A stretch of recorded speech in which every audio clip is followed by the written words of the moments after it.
Amém, meus irmãos. A gente vai dar continuidade numa série de estudos no Evangelho de Mateus. Evangelho do Reino. Estamos estudando acerca do reino. Que o Senhor venha tratar com a sua igreja, jogando luz acerca do reino, né? Porque o nosso Senhor, Ele é o nosso Rei. Ele é nosso Salvador como Cordeiro, mas Ele é nosso Rei como o leão da tribo de Judá. Aquele que veio para colocar todos os inimigos debaixo dos seus pés e depois implantar um reinado de paz, né? Como Davi e Salomão. E a gente parou no meio do capítulo 4, aqui no verso 12 do capítulo 4 de Mateus. E a gente vai iniciar, vai ler até o final do capítulo.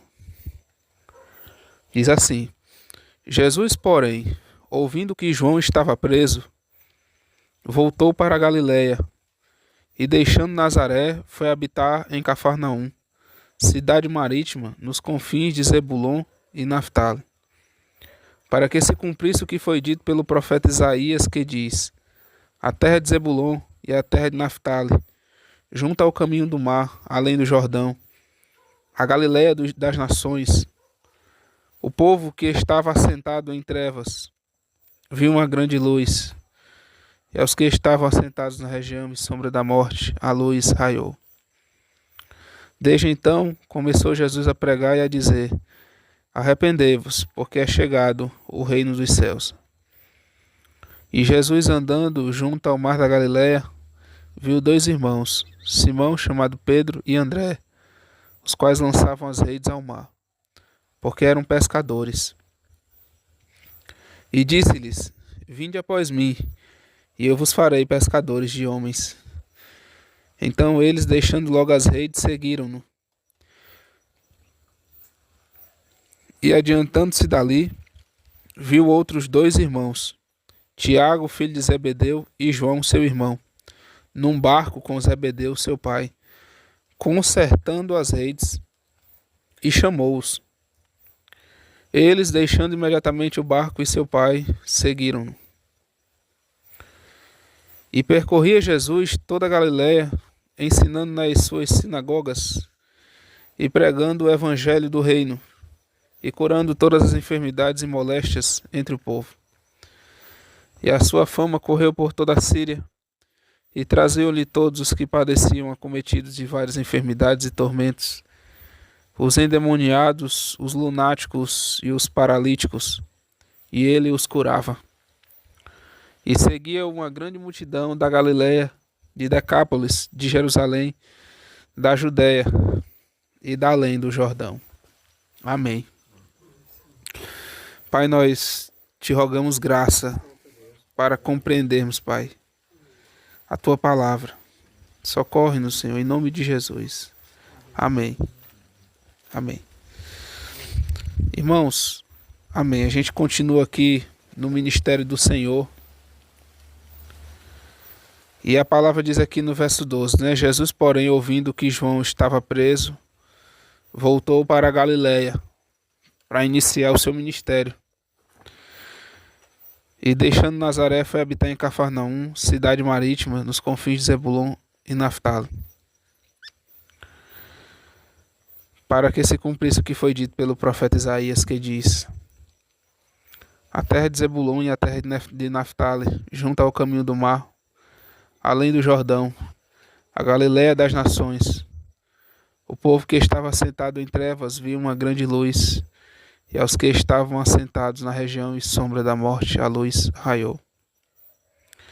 Amém. Irmãos, Jesus, ele, quando ouviu que João estava preso, ele voltou para a Galiléia para ele iniciar, né? Porque a prisão de João, ela representa o fim daquela antiga dispensação, né? João, ele era o último dos profetas, da ordem dos profetas. E para que o Senhor iniciasse o seu ministério, que pregando o evangelho do reino, e é importante a gente falar disso, porque esse evangelho do reino ele se inicia para o seu povo judeu, que ele era judeu, a palavra diz que ele veio para o que era seu, e os seus o rejeitaram.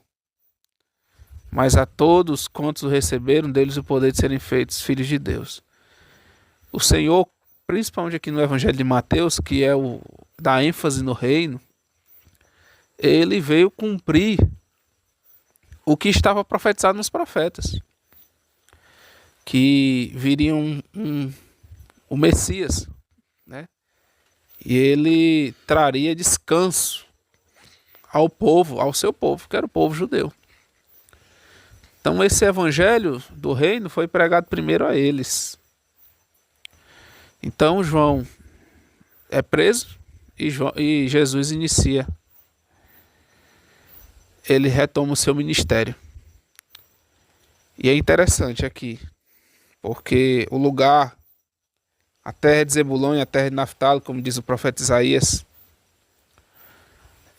ela representa o reino do norte, sabe, irmãos? Porque depois de Davi e Salomão, enquanto Davi e Salomão reinaram, o reino de Israel era só um. As 12 tribos juntas. Todas cultuavam no mesmo templo, todas estavam debaixo do sacerdócio levítico, do sacerdócio arônico, todos estavam debaixo de uma mesma lei, de um mesmo rei, Davi e Salomão. Mas depois de Salomão houve uma divisão, né?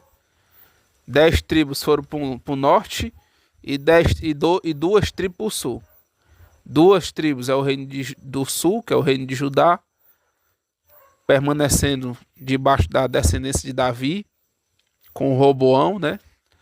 E as 10 tribos se rebelaram junto com Jeroboão e formaram um novo reino, o reino do norte. Jeroboão, ele implantou, desde o início, um culto idólatra, né? Para que o povo não fosse adorar no templo em Jerusalém, ele estabeleceu um culto idólatra e 2 altares, né? Um em Dan e um em Betel. O povo do Reino do Norte sempre enveredou para a corrupção. Eles se corromperam muito rápido. Apesar de Deus demonstrar sua graça, sempre enviando profetas, né? Como Eliseu, Elias. Para você ver, irmãos, nenhum milagre, profeta não fazia milagre em Judá, não. Os profetas que fizeram milagre foram todos para as 10 tribos. Mas nunca houve assim uma firmeza, sabe? Reis que estabelecessem o culto ao Senhor de maneira a afirmar as 10 tribos, né? No caminho do Senhor. E devido a esse pecado que se agravou, cada rei um pior do que o outro, né? Depois de Jeroboão, a gente tem um grande marco com Acabe, o marido de Jezabel. Foi no reinado de Acabe que se reedificou Jericó, que Josué tinha derrubado e disse que maldito todo aquele que reconstruísse essa cidade, à custa do seu primogênito seja lançado os seus alicerces e à custa do seu mais velho, do seu mais novo, né? Seja colocado as portas. E o camarada foi lá e reedificou a Jericó. A reedificação de Jericó foi um marco assim da maior impiedade, do ápice da impiedade de Acabe com a sua esposa ímpia, né? Jezabel.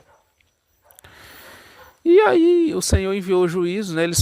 As 10 tribos foram levadas cativas pelo Império Assírio. Eles foram espalhados, nunca mais voltaram para sua terra.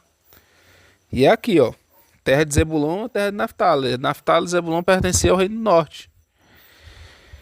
E o Senhor inicia seu ministério no meio desse povo, sabe? Interessante, ó. O povo que estava sentado em trevas viu uma grande luz. E aos que estavam sentados na região e sombra da morte, a luz raiou. Então, Jesus ter tomado logo essa iniciativa inicial, seu ministério ali, a pregação do reino, tem um objetivo, sabe? É manifestar as boas novas a um povo que estava em trevas há muito tempo, sabe? Sem revelação do Senhor, sem luz. A luz era ele, sabe? Nele estava a vida, e a vida era a luz dos homens. João diz. Desde então, começou Jesus a pregar e a dizer: arrependei-vos, porque é chegado o reino dos céus. Como ele se apresenta como esse que traria a boa nova do reino. Ele se apresentou como aquele que traria de fato, tiraria a impiedade. Mas a gente vai ver que o povo judeu não aceitou isso. E aí o Senhor tardou isso aí. Ele foi tratar primeiro da cruz, né? Ele precisava cumprir as profecias. E de fato, já estava estabelecido que eles não iriam aceitá-lo. Ele primeiro ia morrer pelos pecados, como o sumo sacerdote Caifás profetizou. Que era necessário que um homem morresse por todo o povo, para que todo o povo não perecesse. O Senhor foi para a cruz primeiro, então, mas ele necessitava pregar esse evangelho. Arrependei-vos, porque é chegado o reino dos céus. E Jesus, versículo 18, andando junto ao mar da Galileia, viu dois irmãos, que começa a comissão dos apóstolos, né? Ele chamando os apóstolos. Simão, chamado Pedro, e André, os quais lançavam as redes ao mar, porque eram pescadores. E disse-lhes: vinde após mim, e eu vos farei pescadores de homens. Então eles, deixando logo as redes, seguiram-no. E adiantando-se dali, viu outros dois irmãos, Tiago, filho de Zebedeu, e João, seu irmão, num barco com Zebedeu,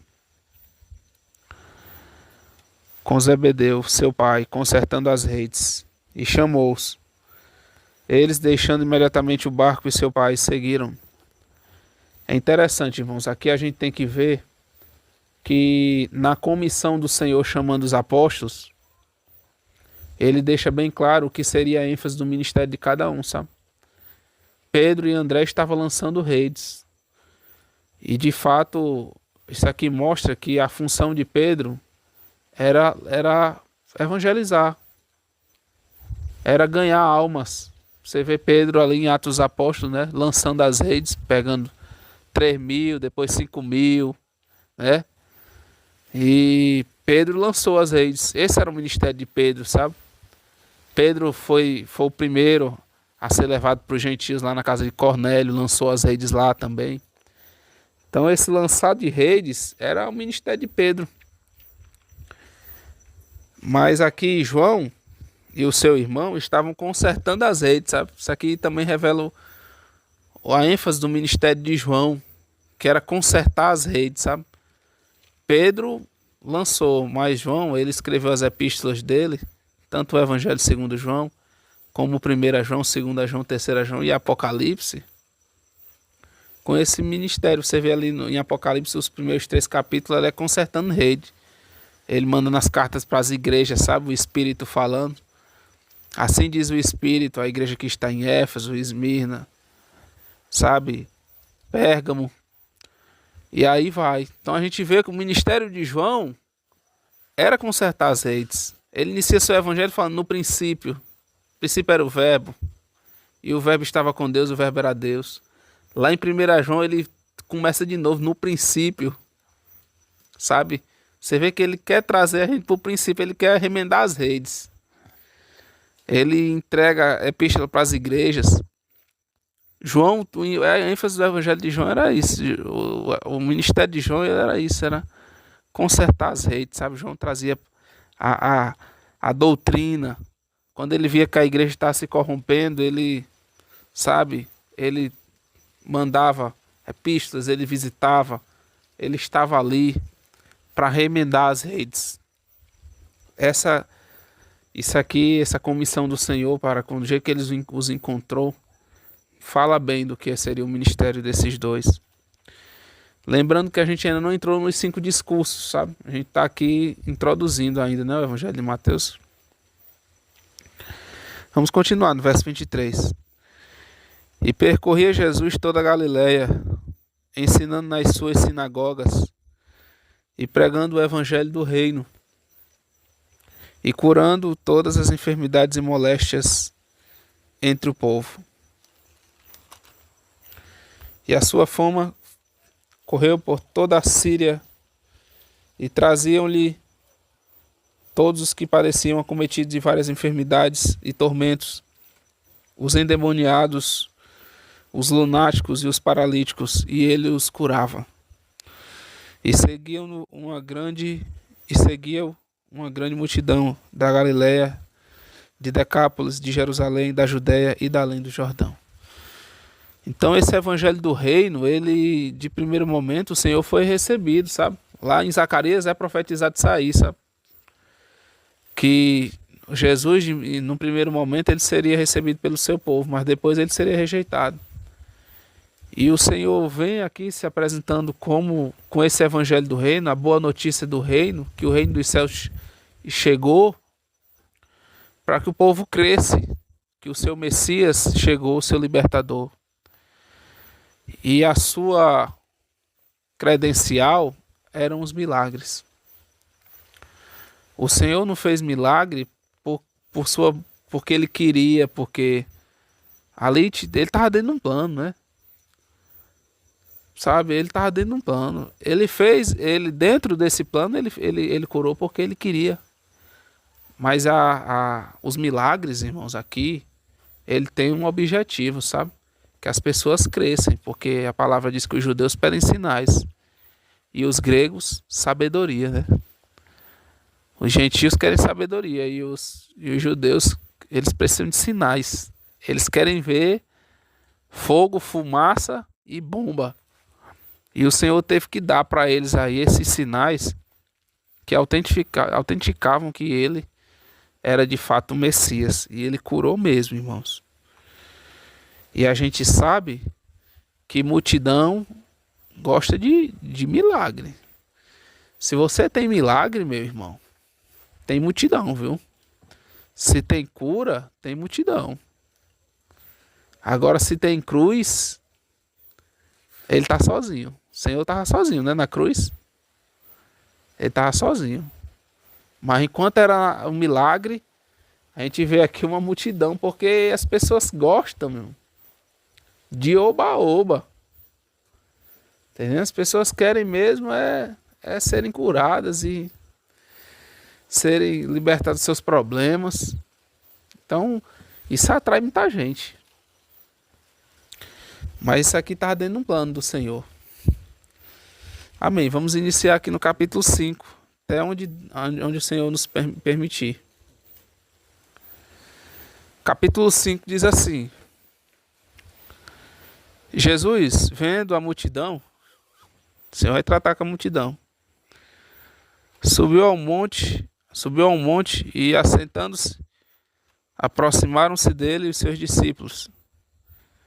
E abrindo a boca os ensinava, dizendo: Bem-aventurados os pobres de espírito, porque deles é o reino dos céus.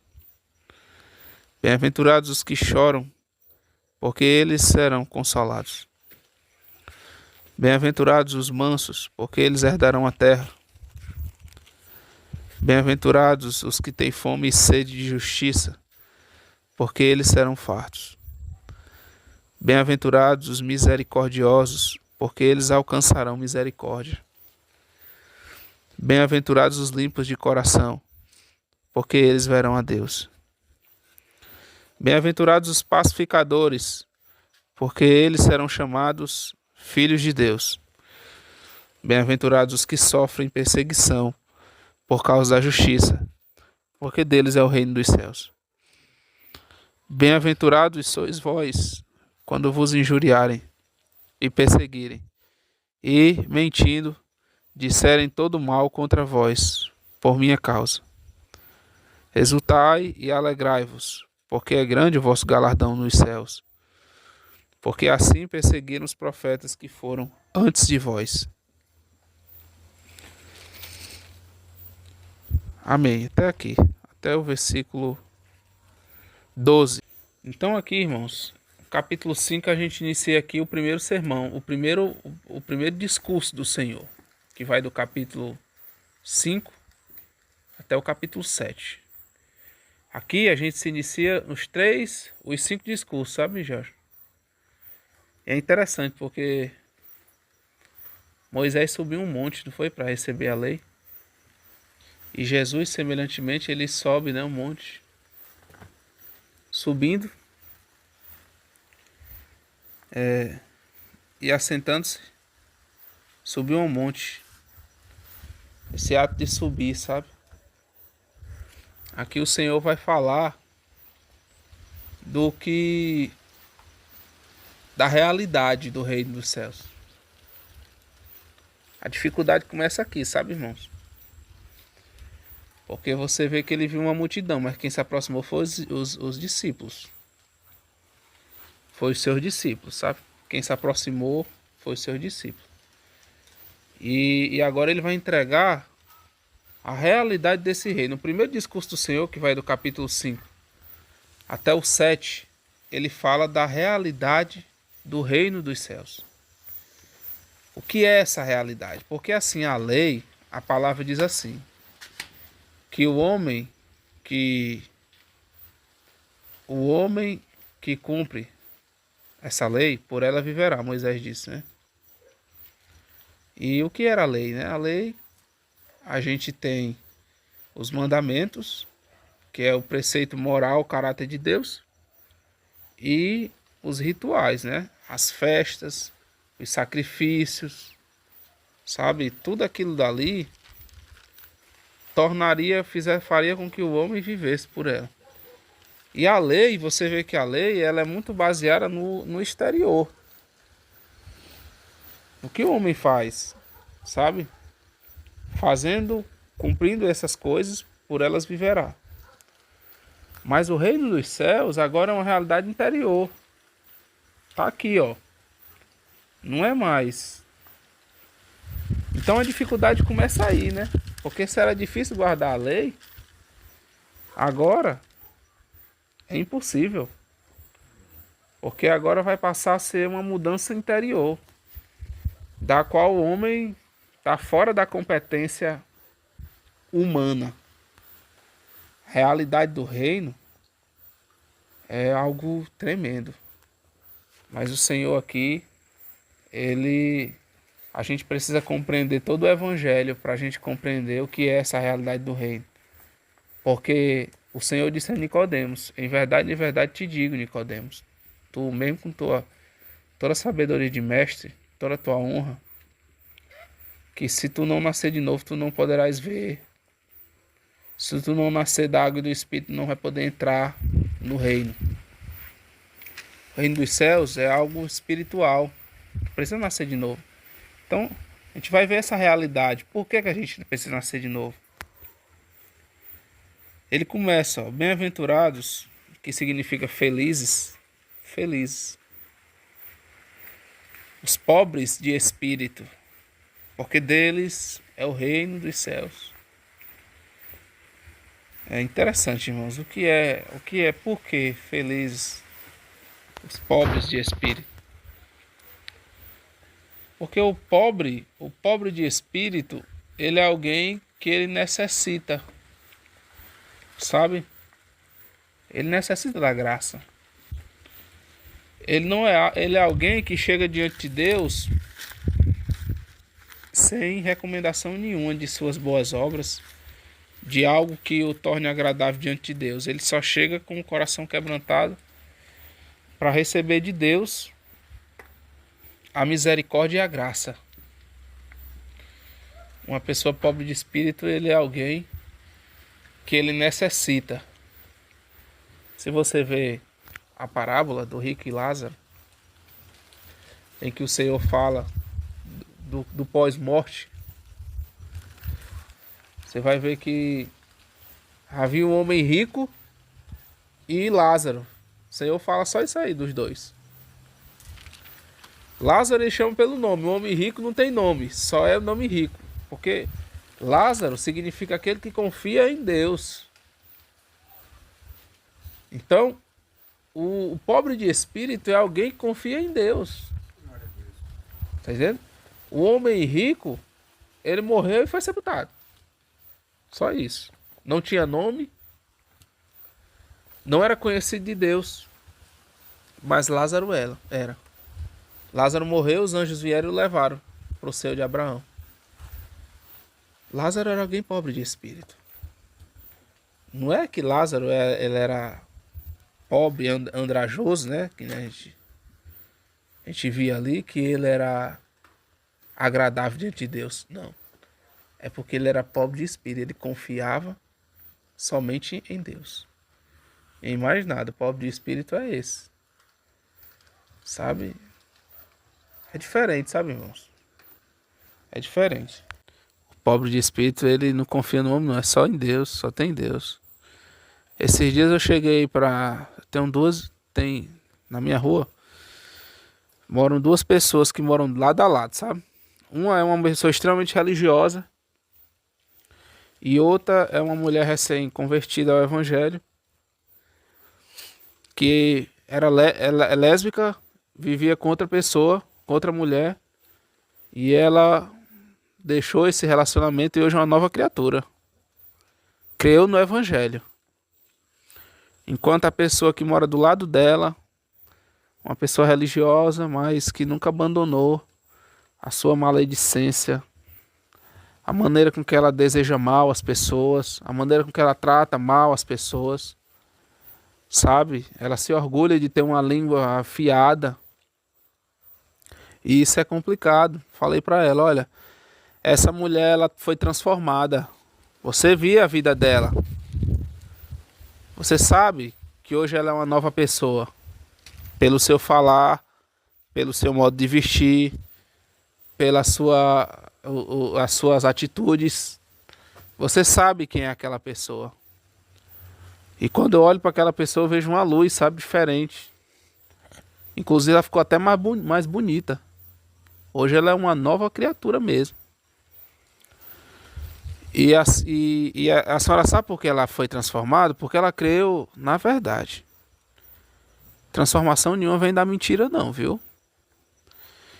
Hoje a gente vive em uma época em que as pessoas nos provocam, viu?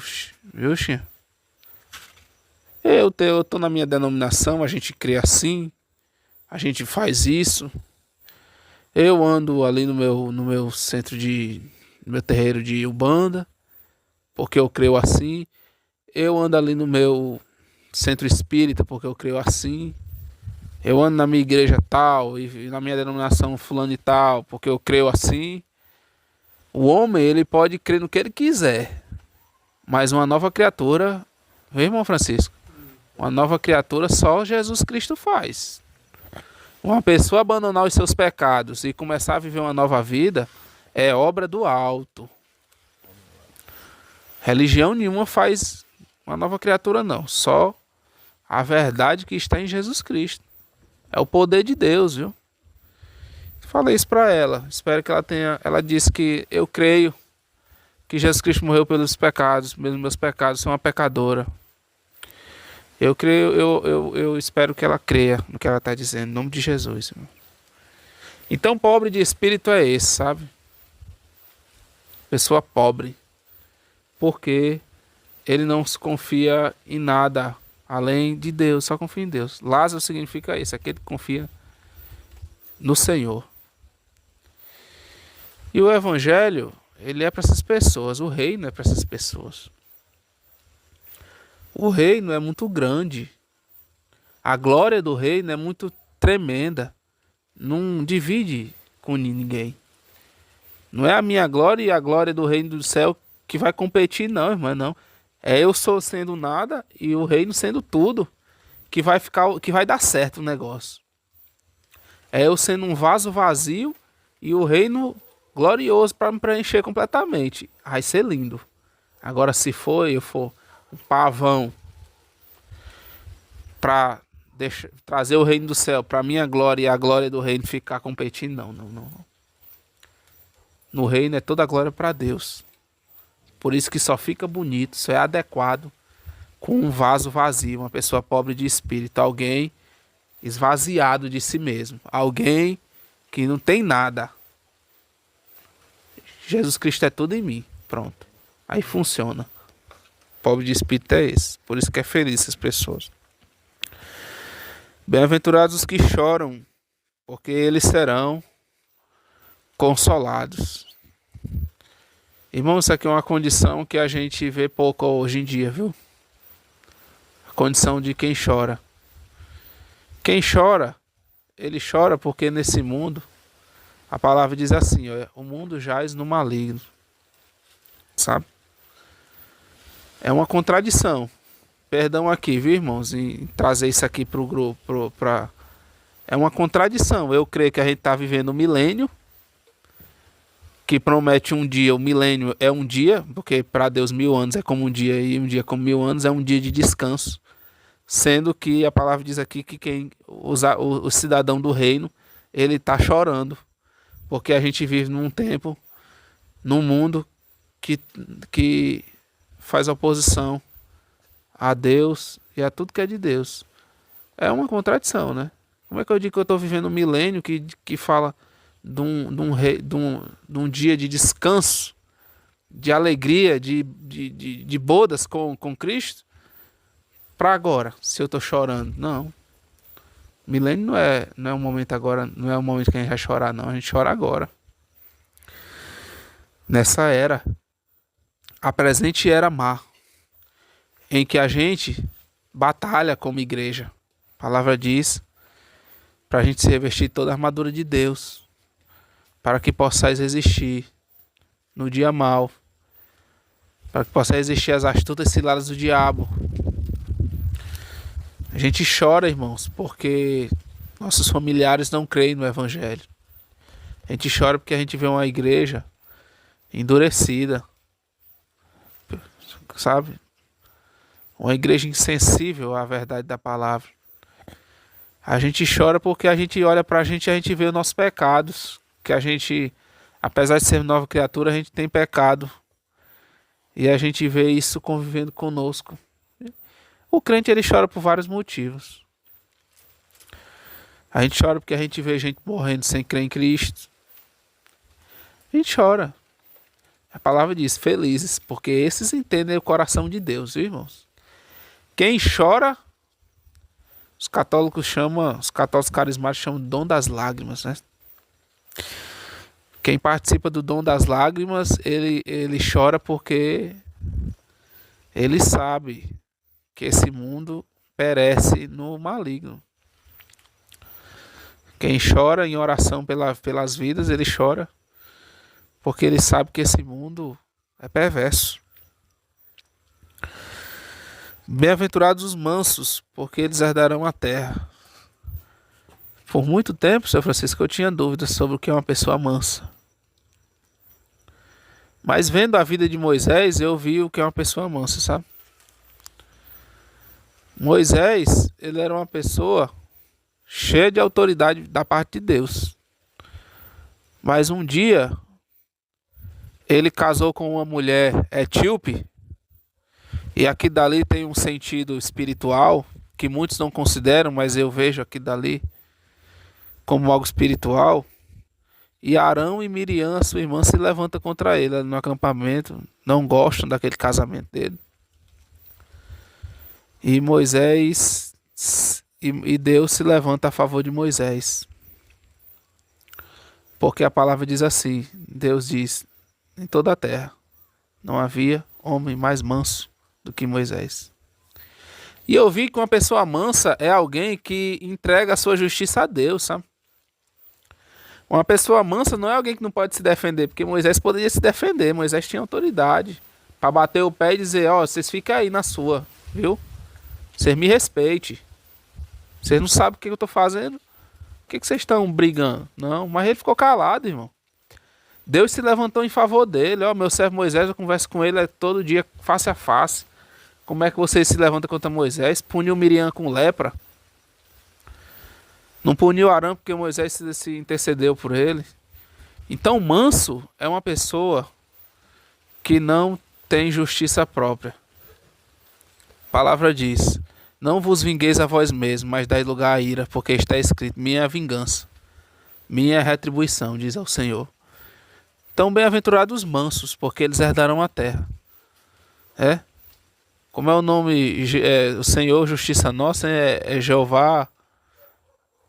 Jeová. E agora me escapou. Não sei se é Jeová Rafá, sabe? O Senhor, justiça nossa. Espera aí que eu vejo já. Aqui no meu livro de juízes aqui tem. No final do livro de juízes tem uma tabela. É, né? Sequenu, né? Ó. É. Jeová de Siquenu. É, Senhor, nossa justiça. Esse é o manso. Por quê? Porque é Deus que toma a sua justiça, não é ele, sabe? Por isso que o Senhor manda a gente descansar nele, porque ele vai fazer a nossa justiça resplandecer como a luz, né, do sol. Confia no Senhor e espera nele. Não te irrites, né, com a afronta dos adversários, porque o Senhor vai tomar nossa justiça. Manso é esse, segundo a Bíblia. Moisés foi um homem manso, porque ele deixou que Deus tomasse conta da sua justiça. Deus fazia justiça por ele. E o cidadão do reino, ele é manso porque ele espera em Deus, sabe, irmão? Tem promessa. Bem-aventurados os que têm fome e sede de justiça, porque eles serão fartos. Serão fartos. Bem-aventurados que têm fome e sede de justiça, porque eles serão fartos. Interessante, irmãos, é que a condição de um crente nessa era, de um cidadão do reino, é que ele tem fome e sede de justiça. Ele tem fome e sede de Deus, né? O salmista diz que, como terra cansada, árida e sem água, assim a minha alma suspira por ti, ó Deus. Minha alma tem sede de Deus, do Deus vivo. Essa é a condição de um crente, sabe, irmão? Ele tem sede de Deus. Eu me lembro que durante o meu primeiro amor, princípio assim da minha conversão, eu li a palavra com tanta sede, meu Deus, era uma coisa maravilhosa. Eu queria que essa palavra entrasse. Todos nós, né? É maravilhoso, irmãos. Isso é maravilhoso, essa etapa, viu? A gente lê a Bíblia de Gênesis e Apocalipse assim, sem nem doer. É uma época muito maravilhosa, porque a gente tem fome e sede de justiça. E o Senhor deseja que a gente continue almejando isso, irmãos. Porque Ele vai fartar isso, porque serão fartos, Ele vai saciar essa sede. É? O crente, ele vive essa fome. Fome e sede. Na hora que está chegando a hora, por dia eu faço 3 devocionais. Porque eu necessito disso, sabe, mano? Como eu prego a palavra, eu necessito de uma porção da graça. E como eu também, minha família, irmãos, é uma família de pessoas não crentes, sabe? Eu preciso de graça para interceder por eles, para trabalhar com eles ali. Eu tenho um irmão, sabe? Eu tenho uma vida que necessita. E eu tenho uma natureza também adâmica dentro de mim, o pecado que habita em mim, que é terrível. É terrível ele. Eu preciso de uma porção da graça. Então eu tenho fome. Quando chega a hora do meu devocional, eu já fico inquieto. Se estiver no lugar, eu já quero ir para casa, porque eu quero me colocar diante do Senhor. Essa é a condição, sabe, do crente. Ele tem fome. Ele tem sede de justiça. Amém. Versículo 7 diz assim: Bem-aventurados os misericordiosos, porque eles alcançarão misericórdia. Bem-aventurados os misericordiosos, porque eles alcançarão misericórdia. No reino dos céus, irmãos, No reino dos céus, a gente necessita ser misericordioso. O crente, ele é misericordioso.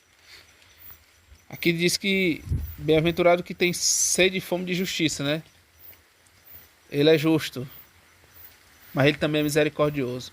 Justo é alguém que dá o que a pessoa merece, né? Dá a cada um o que é seu. Pessoa justa. Mas ele também é misericordioso, porque uma pessoa misericordiosa é o que ele não dá o que a pessoa merece. Misericórdia é isso. É não dar o que a pessoa merece. Justiça é dar a cada um o que é seu. E misericórdia é muitas vezes não dar o que a pessoa merece. Não dar o mal que a pessoa merece. Não pagar o mal com o mal. Mas com o mal com o bem. Isso é misericórdia. A gente se condescende com a miséria do outro. O cidadão do reino, ele é misericordioso, porque eles alcançarão misericórdia. E isso, irmão, sabe? Quando a gente tem misericórdia uns dos outros, a gente alcança a misericórdia da parte do Senhor. Bem-aventurados os limpos de coração, porque eles verão a Deus. Limpo de coração, irmão. Isso aqui é uma condição que é necessária, sabe? O autor de Hebreus, ele diz assim: segui a paz com todos e a santificação, sem a qual ninguém verá a Deus. Porque a santificação nos limpa, sabe, irmãos? Nos lava. O que é que nos lava? É a palavra de Deus, é a oração. A presença de Deus na nossa vida nos lava. Isso nos limpa. O Espírito é como água, a palavra é como água que nos lava. E a gente necessita dessa santificação, ser limpo de coração, sabe, irmão? Não ter segundas intenções. Não querer negociar. Amar o Senhor pelo que Ele é. A gente vê isso na Maria Madalena, né? Que foi a primeira. Foi a primeira a ver o Senhor ressurreto. Por quê? Porque bem-aventurados limpos de coração, porque verão a Deus, sabe? Ela amava o Senhor, meu irmão, com todo o coração. Limpos de coração. Bem-aventurados os pacificadores, porque eles serão chamados filhos de Deus. O cidadão do reino, ele é pacifista, né? Ele pacifica. Ele não é uma pessoa que incita a ira, a guerra. Ele é um anunciador de boas novas, de paz. O evangelho é o evangelho da paz. Pacificadores. Amém, irmão. Ele é um pacificador. Ele é alguém que busca trazer a paz do homem para com Deus e dos homens para com os homens. O pacificador é aquele que diz: olha, a sua guerra com o seu irmão é devido à sua guerra com Deus. Você vive uma vida em rebelião contra Deus. E a palavra diz que justificados, pois, por meio da fé, temos paz com Deus, por meio de nosso Senhor Jesus Cristo. E essa paz com Deus faz com que o homem tenha paz uns com os outros. Sabe? É por isso que o autor de Hebreus fala: seguir a paz com todos. E a santificação sem a qual ninguém verá a Deus. É limpo de coração e pacificador. O autor fala: filhos de Deus, porque eles serão chamados filhos de Deus porque ele tem um caráter de Deus, sabe? Aprendeu com o pai. Aprendeu com o papai, isso aí. Bem-aventurados os que sofrem perseguição por causa da justiça, porque deles é o reino dos céus. Os perseguidos por causa da justiça, irmãos, é algo natural de uma pessoa pobre de espírito, de uma pessoa que chora, de uma pessoa mansa, alguém que tem fome e sede de justiça, uma pessoa misericordiosa, uma pessoa limpa de coração, e uma pessoa pacificadora nesse mundo. Um mundo que inverte os valores, num mundo que cada um gosta de tomar uma posição segundo a sua conveniência. Um cidadão do reino, ele vai ser perseguido. A palavra diz: todos querem viver piedosamente em Cristo Jesus sofrerão perseguição. E esses são felizes, bem-aventurados aos olhos do Pai. Essa é uma condição também natural, né? Se o crente não sofre perseguição, é porque ele está conformado, está na forma desse mundo. Ele não está segundo essa forma de Deus. Bem-aventurados sois vós quando vos injuriarem e perseguirem e mentindo disserem todo mal contra vós por minha causa.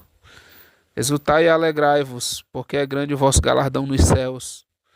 Porque assim perseguiram os profetas que foram antes de vós. Amém. Até o versículo 12. Então aqui, tanto do versículo 10 até o 12, fala de uma mesma coisa, né, irmão? É perseguição. É alguém que está sendo injuriado com mentira, né? É alguém que está sendo perseguido. Mas ele vê que ele está no caminho certo, porque assim perseguiram os profetas que foram antes de vós. Essa é a bem-aventurança, sabe, irmãos? Ele é perseguido por causa da justiça e ele é injuriado com mentira, sabe? Tudo por causa do Senhor Jesus Cristo, sabe, irmãos? Essa é uma condição do cristão e esse é feliz. Resumindo aqui, irmãos, a gente vê que aqui tudo é o contrário do mundo, né? Jesus ele viveu numa época em que o Império Romano, a melhor época foi a época de Jesus, durante a paz romana, né? Que se iniciou ali com quem instituiu foi Augustus, né? Foi César Augusto, o sucessor de Júlio César, agora como imperador, né? Júlio César foi um ditador. E César Augusto ele começou o princípio do império. Ele como imperador. E ele instituiu a paz romana, que foi esse período de 300 anos em que o Império Romano só prosperava. Dominava os territórios pela força, instituía suas leis, criava estradas, sabe? Só prosperidade. A paz romana foi esse período que Jesus durou, um período de 300 anos, em que o Império Romano só prosperava. Você vê que durou 700 anos o Império Romano. Caiu na época de Agostinho, em 400 depois de Cristo. Mas a melhor época foi o período da paz romana, com César Augusto. E todo mundo sabia, o povo judeu vivia debaixo da opressão romana, do domínio romano, sabe? E as pessoas entendiam como é que se conquistava os povos, é pela força. E já o reino, irmão, isso é totalmente diferente, sabe? Uma pessoa, um cidadão do reino, ele é um cidadão do céu, na terra. Ele é uma pessoa que as pessoas vão olhar e vão falar, oh, essa pessoa não é da terra, não. Esse aí é um cidadão do céu. Ele é um homem de 2 reinos, né? Então, irmãos, a gente vai parar por aqui, continua, versículo 13. Isso aqui é o primeiro, estamos no primeiro discurso acerca da realidade. Essa é a realidade do reino. Que o Senhor traga essa realidade para nós. Sabe? Porque essa é a nossa justiça diante dele. Sabe? É Cristo em nós. Tudo isso aqui é Cristo. É a nossa justiça. Cristo é a nossa justiça. Tudo isso é Cristo em nós. Pai, nós te rogamos em nome de Jesus, Senhor. Que o Senhor traga essa realidade para nós. Sabemos, Pai, que nós falhamos. Não consideramos muitas vezes a Tua palavra, Senhor, mas nós desejamos, anelamos, Senhor, sermos vencedores. Sermos esse, Senhor, cidadão do céu, aqui na terra. Cumpre-se em nós, Senhor, em nome de Jesus. Nós te rogamos. Amém, papai. Amém.